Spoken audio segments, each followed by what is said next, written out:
Welcome to Oceans of Possibility Summer Reading for the week of June 26, 2022, Elementary School Group, Part 1.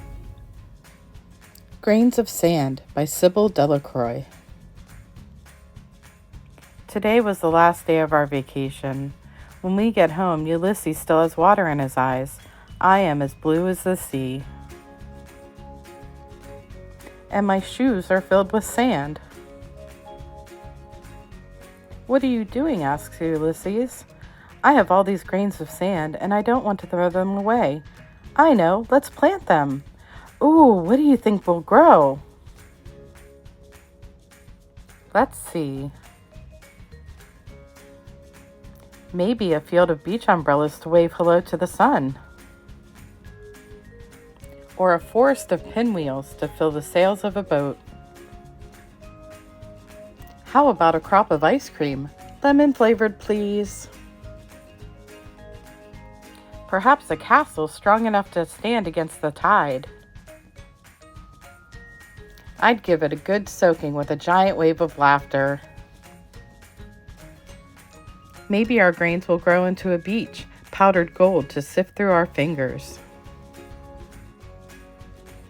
Or to fill the Sandman's bag, says Daddy, who sees me rubbing my eyes. Before I drift off, I hear Daddy promise that we'll go back to the beach next year and harvest new grains of sand.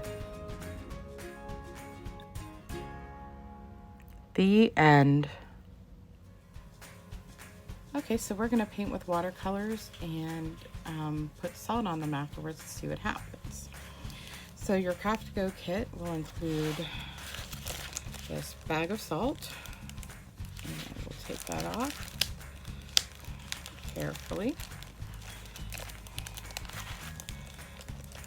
There's the staple. So you have a little baggie of salt, which we'll put aside for now, and a big piece of watercolor paper. I'm going to fold backwards just to get the crease out a bit. And what you'll need is some watercolor paints. I've got this big set here. You'll need a paintbrush and water. So I have that in this little cup. Now all you're going to do is go ahead and paint yourself anything you'd like. I'm going to make an ocean scene, I think.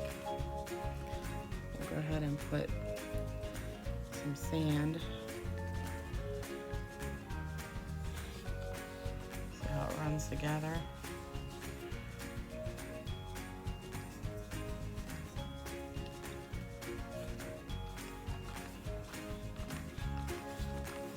My sand, this is my ocean over to the side.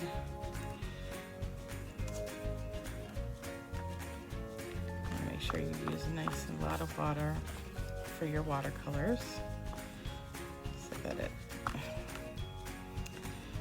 spreads nicely. You can't really see what I'm doing here, but I'm going to go ahead and paint this, and then I will come back and show you how to put the salt on. So this is my painting, and I'm going to go ahead and put a little bit more water on it. Just because we want it to be... Ooh, I kind of like that. That was all smudged like that.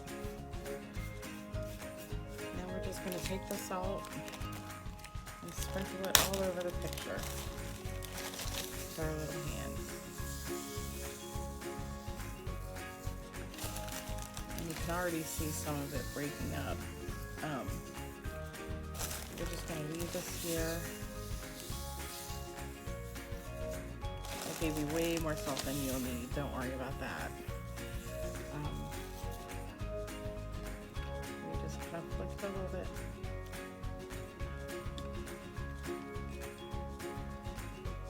And we'll have to leave this dry. And once it's all dry, we'll see what it looks like.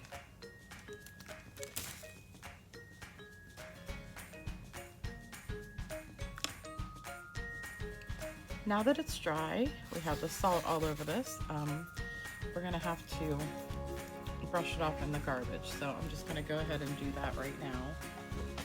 You'll be able to hear me doing through this snake.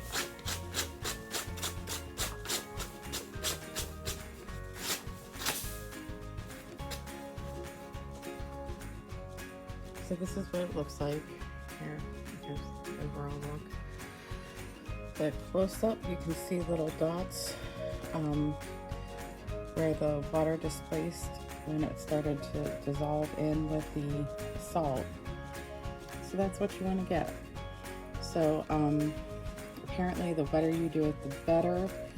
So maybe you'll want to do a little bit of salt as you finish each part of it, since it's a big piece of paper. But either way, it turns out pretty nice.